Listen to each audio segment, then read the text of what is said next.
Hey guys, GHAZZY TV here with another Path of Exile video, and in this one, we got a really special video coming up for you boys. I've been sitting up all night with the one and only creator of the Cheerleader Champion support build, Mr. Lolash.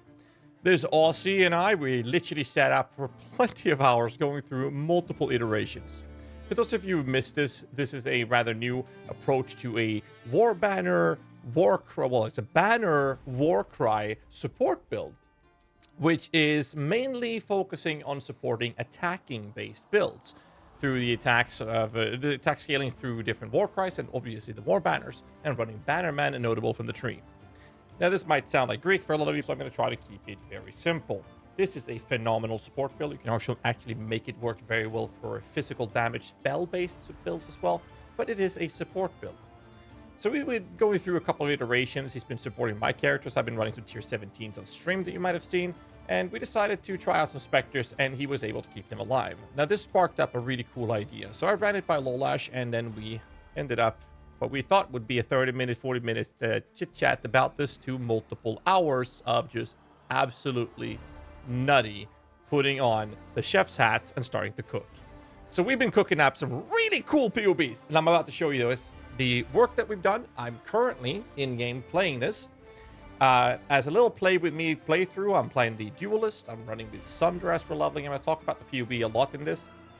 So I've been doing the first half of the campaign earlier. Today's in the stream. And tomorrow, at the time of this recording, I'll be finishing that playthrough on stream, which I believe is when this video will be uploaded. And then I'll begin testing this build out to see how well it actually will perform. But the numbers are absolutely cracked. Let me show you. This is the low budget. I know it says 23.3 million Shaper DPS. This is the low budget Dominating Blow Cheerleader build. This is basically us taking a Minion build and the Minion archetype approach to the game and smacking it together with the Cheerleader design. So basically the Minion tech and the Cheerleader tech just merged and had an amazing baby. And it's beautiful. This is it. I have a medium and a high budget POB as well. So this is the low budget POB. And before we go through this, I'm going to talk about the leveling real quick that we're doing. My recommendation for leveling is pretty simple. You would actually go through, let me take a new POB to show you this. What you would do is you'd start by doing this pathing. You'd play with whatever you want up until you get Sunder. Then you run Sunder, you run Fist of War when you get access to that. Added Fire, Melee Fist. You can run fast attacks if you want as well, but just go with two-handed weapons. So we pick up Destroyer for the two-handed weapon damage scaling. We go into Martial Experience for more two-handed weapon scaling. And then during this pathing, you could take Spirit of War for the Mana Leech, which I like actually doing. It's not super important, but it actually helped a lot. Then we go for Kinetic Impacts, pathing through the life nodes, and grabbing Butchery. This is the initial start of playing with Sunder. This completely demolishes everything in the game for you. It is ridiculous. After this, you'll path through the left side and go through the life and energy shield, life and resistance nodes to pick up resolute techniques. This is all you need. So what I did after this is actually running back to the actual idea of the build we're running. So I went in for the banner masteries. That meant we're going down to the Defiant Stand through the Valor gain nodes and picking up the gain Valor when you use a Warcry, and then all the way down for Champion of the Cause to make sure we can actually use this. And then we run to the life nodes here on the right-hand side. And then after this, I'm taking the Bannerman nodes. Not like that, but like this. So this is how I'm currently playing the build as I'm leveling. And after this, I'm just strictly following the approach of what the actual low-budget build has. And once I'm done with the campaign, I'm going to stop using Sunder, and I'm going to respec these nodes that we don't use and use Dominating Blow. But I don't want to do that until we actually get access to these nodes. That's why we're waiting to use Sunder up until that point. So let's go back to the low budget to show you how this build actually works. It is phenomenal. All right, where to start? There's a lot of things to cover. First off, Dominating Blow, the way it works is that there's a 25% chance on hitting a rare or unique that you summon a regular or normal Sentinel of Dominance. This is how you fight single target bosses. So you just have to swing till you get the summons. For mapping, if the enemy that you're hitting dies within a couple seconds of you hitting it, it will then be spawned as a normal sentinel, and if it's a magical enemy, it will be up to 3 sentinels becomes magical sentinels, and 1 can be a rare sentinel. With a Vol version, this becomes even crazier. In the low budget, we'll have a splash instead of multi-strike, and for single target, we switch the splash from multi-strike. This is a brutality impale pure physical build. The banners we'll be running is going to be with more duration, War Banner and Defiance Banner. During the leveling stage, you actually want both, but you can't use both till you get access to the Perfidy. This allows you to have, still having the banners not prevent you from gaining Valor, but you're going to want to run Red Blade for this as well with the Warcries Infinite Power. So this is essentially how we're going to be playing this. This is absolutely cracked with the way this works. So when you're clearing in the early stages, you're going to want the first inspirational ascendancy node, which looks like this. And that is inspirational. This makes you have an increased effect in non-cursed auras. And when you leave the banner's area, you will recover some of the valor used, and they also get some regen from it. So that's the first step. But what we do is auto-exertion. I shit you not. Auto-exertion on General's Cry. This makes you not get any buffs, but because of this mastery, every second that triggers. Every second you gain 5 valor. That's how this build will work. So you get tons of valor consistently, allowing you to smack these banners down. And this is why the build's sitting at over 250% movement speed. And this is low budget. It's absolutely insane. So the next step is we're going to run a trigger weapon. And this is where the mana can be a bit tight, which is why we're going to be running a Clarity of lower level. So we have Vulnerability, Spirit Offering, and Desecrate in the trigger. Now, all of these is to prevent you from having more buttons to press. This build is very button heavy. We're going to use Dome Blow. We're going to be using 2 different banners. And then we're going to be war crying a lot. The war cries are with urgent orders, of course. We're going to run Ancestral Cry. And this is something you're going to be pianoing. That's why it's button heavy. You've been warned. Ancestral Cry provides extra elemental resistances and buffs to maximum elemental res. The Exert we don't really care about. The Enduring Cry literally taunts all the enemies, and you get endurance charges to you and allied players. It also gets you percent of your life regeneration, and it's just absolutely nuts. So we'll basically be taunting all the time. This works great in combination with Conquered and as well for Worthy Foe. Now we don't need to worry about accuracy. They will never evade any attacks because you will always be taunting them. So you do not want a minion taunt duel. You'll be the taunting one to get that and the increased damage taken. Next up is the Battle Mage's Cry. This allows you and your minions to get increased base critical strike chance, and we're going to be able to get tons of this. So if we look at the calculation for Dome Blow, they're sitting at 41.8% crit chance at low budget, by the way. If we look at the configuration or the calculation setup for the self-cast cries, we can see that the uptime is 100% based on the cooldown and the duration of these war cries. So you actually will have 100% uptime by simply pianoing these 3 war cries. That's how this build will function. Next up is our utility approach. We're going to run Purity of Elements for ailment immunity, and the Clarity will be of lower level just to help you with that mana sustain. The hitting of Dome Blow will give you mana regen or mana leech, but we're going to need a regen when we're casting our war cries when we're not able to hit something. Frostblink is just a mere mobility gap closer, and then a convocation, of course. When it comes to the Pantheons, we're going to be running Solo Lunaris for physical damage mitigation and avoiding chain projectiles.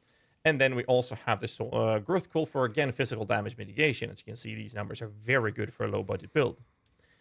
The utility minion setup is going to be using Ray Spectre, Meat Shield, Animate Guardian, and Feeding Frenzy. Now, if you're not comfortable with the Animate Guardian, skip using the Animate Guardian in this budget and just smack in Minion Life. However, if you're able to get yourself a +1 or +2 level of Minion skill gems, together with on an Elder Helmet that has a Minion Life role, you can now replace the Minion Life and stock it in the Animate Guardian and have the benefits for all of these. This is also where the Feeding Frenzy goes. The Spectres are in the configuration set up pretty simply. The first one is an Arena Master. Second one is a Guardian Turtle. Perfect Guardian Turtle, mind you. This gives you determination and 5% physical damage mitigation, which is very, very good. And then, since GGG seems to be unable to ever solve the ever-going issue of Dancing Dervish, we decided to use the Dancing Dervish that we have at home. And that is a perfect Dancing Sword Spectre. This is a Corpse Spectre similar to the Guardian Turtle from the Ritual mechanic. The Dancing Sword Spectre means that it will provide you with, as is in the config, 20% chance for your minions to impale on hit with attacks, and it increases the efficiency of your impales by, I believe it's 30%, which is not included in this PUB, which means that we're actually doing more damage than what the PUB is showing. And if you're able to get 4 Spectres, you'll add a Pain Artist, which PUB is not calculating. This guy gives you critical strike multiplier, so do check that out if you're able to get 4 Spectres. This will require that Spectre gem to be level 25. There's 2 levels missing right now, and the way to get that is through a different variety of ways. We have +2 from the helmet, and we can get plus from other sources, such as getting +2 from actual wearing boots that have elevated stuff, but this is for higher budget approaches, not for the low budgets. So most of the builds will not have the Pain Artist. That is the gem setup of how this works together with the Pride and the Unset Ring. That's it. So the playstyle is very simple. You piano flask play the Warcries, you place the banners, and because of Bannerman, you're actually affected by the banner when you leave them. When you leave them, you're going to get Valor. A percent of Valor back thanks to Inspirational. This allows you to have tons of Valor at a consistent basis and get the tons of these buffs at a consistent basis. So you can go from pack to pack to pack and just have these banners placed immediately and just roll on it. That gives you tons of damage, tons of defense. It's how we're getting spell suppression entirely capped by your actual banner at a consistent basis. It also gives you regen, which is why we're life reading 1500 life per second, tons of movement speed, you name it, and a lot of damage. The ascendancy node order would be inspirational, and then after this, I would arguably take Master of Metal for the extra damage, but also the flat armor it provides and the flat fist damage, and then go on for the taunt ones. But I think that in hindsight, that it would be better to wait with this damage scale and go for these nodes, just so you don't need to have any sort of thought going into accuracy for you or your minions. Outside of that, the tree is very simple. I showed you the Sunder approach, which is some of the fist node damage nodes in this part. Those would have to be respect. And the start would be to get the banner here, get the champion of the cause, move in for these nodes and the life nodes on the way, then start moving up towards spiritual aid. Once you have spiritual aid, now you can swap out and start playing Dominating Blow with the build instead. But once you do, make sure you pick up Tribal Fury. It will make your life a lot easier. And the attack mastery. This is basically just 5 points invested for quality of life for this build. What's also important to keep in mind is that your attack speed is very important, which is why Spiritual Command is picked up. We also want to have the minions have a chance to ignore enemy physical mitigations, and the increased effective offerings together with giving your minions max resistances. So this is what I have on the low budget as of now. Obviously, I am playtesting this live on stream every day, so we can see if there's any changes coming to this, but I wanted to show you guys this and give you the PUBs in the descriptions below. Do keep in mind that if you are watching this video at a later stage, there might have been changes to these PUBs. I don't like posting PUBs in YouTube videos for this reason, and it seems like we're going to be making a written guide for this build, and when we do that, all of the PUBs that will always be updated will be seen in that written guide. So do keep in mind for that, and stay tuned, and just subscribe for more content. I'm almost at 100,000 subs, so just do that. Thanks, and you'll see when I post the next video about this. Hopefully, a successful one. But enough of the low budget. Let me show you the craziness. This is medium budget. Medium budget. Gemini Claw, similar to the low budget approach. Actually, maybe we should talk about the low budget gearing. Gemini Claw is for the life and mana specifically on hit. Just spam some Essence of Fear on it till you hit a good attack speed, and then annul if you have to, so have an open suffix to benchcraft the trigger. That's how you do this. Red Blade, super cheap. The helmet, I talked about it. Perfidy, super cheap. Admiral's Arrogance, not mandatory. You can use any rare piece to help you with resistances, specifically the Chaos Res. But the Admiral's Arrogance is for the current league. Attack speed, +3 levels, which applies to your Dominating Blow. It's great, but you're going to lose some defensive stats from wearing these. So if you like to be tankier, just go with a rare piece. You do so much damage anyways. Boots, just generic. If you can get Elder ones with +level Spectres, go for it. Just make sure you have a life mod and the movement speed. Replica Dragonfang, we're oiling Death Attunement for the extra Spectre. Make sure you get +3 to Dominating Blow gems. We're going to run 1 Unset Ring, preferably with Socket of Gems levels. reduced cost of non-channeling skills, life, intelligence, and if you can, get chaos rest, because purity development is going to cover most of your resistances. Bone ring, preferably with life and chaos rest, any attributes you might need, and or resistances together with minion attack speed, and if you get a really good one, you'll have minion damage here as well.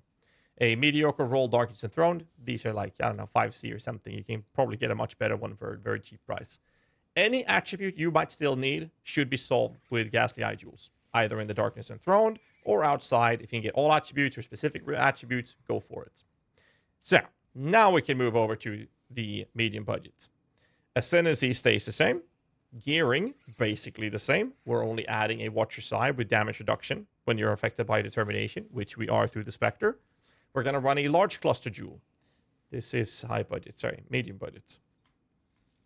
Here we go. Watcher's Eye with physical damage mitigation when you're affected by determination. And the medium budget large cluster, you're looking for increased effect of the nodes, as well as the 3% attack and cast speed, and then the life mod. The two mods you do not want to give up here is the life and the added passives. And then if you have a 2% on the attack cast speed, that's okay for medium budget. You're gonna want to have a better for the higher one, but that's a good start. But do not skip out on the effect and the life mod at all. And you want a attack speed modifier here. If it's 1-2%, doesn't matter. Just make sure to have one. It makes a big difference.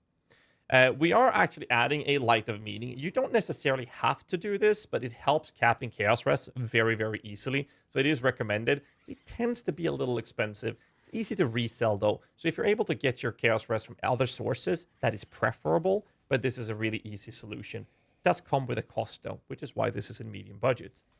Bolt of Faith, I wasn't sure if I was going to include this in the medium budget, but decided to do it. It's a luxury item. This will be the very last thing you ever add to this build, and this is because the rest of the gear is so ridiculously cheap. Again, sorting stats if you can through Ghastly Eye Jewels if needed.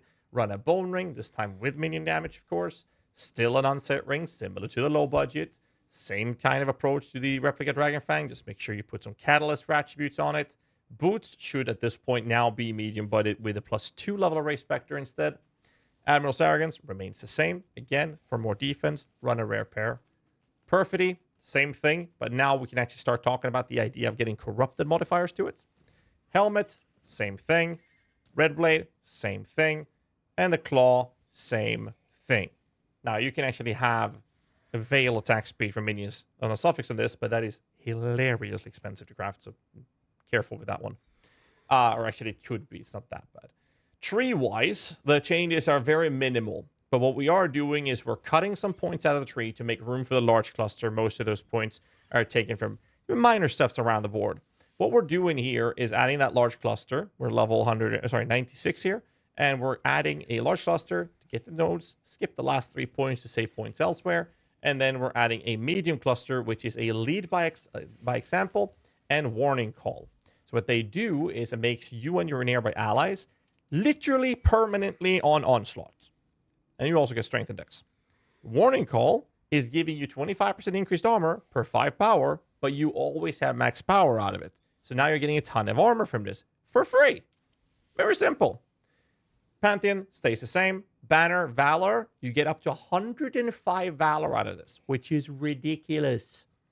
The Animate Guardian, the low-budget build, is actually using Leercast, Dying Breath, Growth Calls to survive, and Windscream for the extra curse, so that you can have a random pair of Corrupted Gloves with Enfeeble for better defenses. When it comes to the medium budget, however, the AG changes a little bit, because now we're looking at a little bit more investments. Kingmaker, Culling Strike, Fortification, and Crit Multi. The helmet, you can keep a Leercast if you want to, but having an elevated nearby enemies taking increased fist damage is kind of nice, but it will cost you a couple of divs to do this. We are, however, going to run an Explodey chest. This is a Crusader chest, which has the modifier to explode enemies. I believe I maybe not have an elevated version of it. So anyways, that's how you need to do that. We have an Explodey chest, and then running Gravebind. However, Corrupted Curse on hit Gravebind gloves are hilariously expensive. So you don't need to run the curse. This is just a luxury piece. Just run them without the curse, and then you don't even need to run Windscream. You can give your minions more Chaos Rest if you want to for the AG. A tip, however, when it comes to Hydra Scale Gauntlet is actually this. That orb right there. Tainted Mythic unpredictably either upgrades or a corrupted item to a unique rarity or destroys it. The only outcome of a Hydra Scale Gauntlet is Gravebind when you do this, because the other two uniques cannot be chanced or mythic orbed. So what you can do is literally just search for Hydra Scale Gauntlets. Oops, not boots. Gauntlets, just like this. With the implicit and feeble, and then non-unique. Search. Boom. That's the price you pay for the gloves, and then you have to pray that the mythic orb turns it into a unique, and if that hits, you now have Gravebind. This also works for some builds like the Zoomancer, who wants to use implicit elemental weakness. One hit.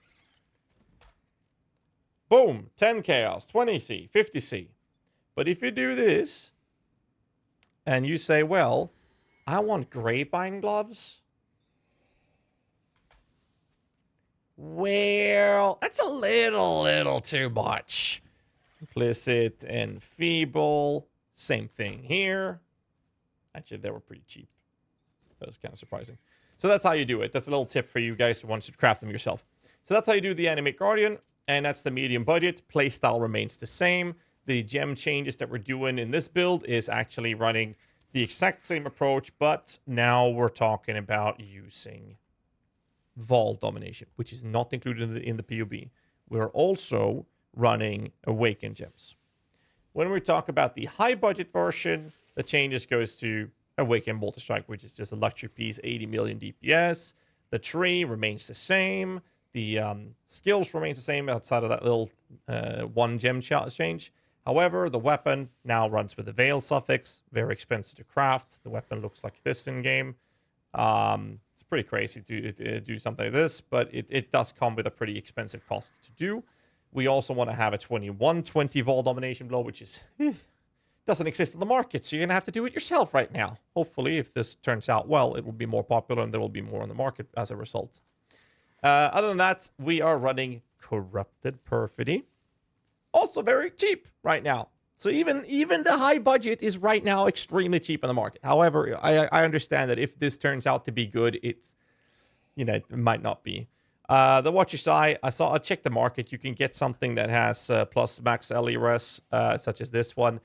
The problem is these are ridiculously expensive now. They weren't when I bought it. I think I paid 18 divs. Right now they're going for like a mirror, which is too much. You don't want to pay that. It's not worth that much. So getting something with crit reduction and fist damage mitigation. The fist mitigation is the important part here. High budget cluster is the big change here. We actually want to get one with chaos resistance. This will help us cover that without needing to use Light of Meaning. We get a higher life roll. Attack speed is 3% here with 35 effect, of course. Same thing with the medium cluster. And it's just the same thing. Better jewels, better gear across the board in general. And that's about it. That's really it. It's very straightforward. It's just corruption and a little bit better gear. Now, again, you can lower your damage to get tankier if you just change the Admiral's Arrogance. You can change the Replica Dragonfang for something like Ashes of the Stars if you want to. There's plenty of things you can do to change this. You can cut points from, some of the jewels and endurance charge if you want to invest into more damage. Or you can cut some damage nodes here to maybe go for another cluster or go for more life nodes. There's so many options around this. So we'll see where we land at the end of this. But this is the build that we have right now. Hope you guys enjoyed this. I've had a blast together with Lolash. So big shout out to Lolash for doing this with me. We sat up for so many hours cooking these 3 POBs for you guys. There will be links in the description for these. And yeah, the build's really fun to level so far. I'm going to continue doing that on stream. So hope you guys tune in for that. Like I said before, if you like this video, hit the like button. We're this close to 100,000 subscribers, so I really appreciate anyone subscribing. Thanks so much for your support. And I hope this very new take on a minion build in Path of Exile comes to your liking. Again, fair warning. It's a very active playstyle. You press 3 cries, 2 banners, and then every now and then you hit with Dominating Blow. And then you cast Convocation when you're running around. That's about it. But it's very active. So keep that in mind. You've been warned. See you guys in the next one. Till then. Stay safe and keep rocking.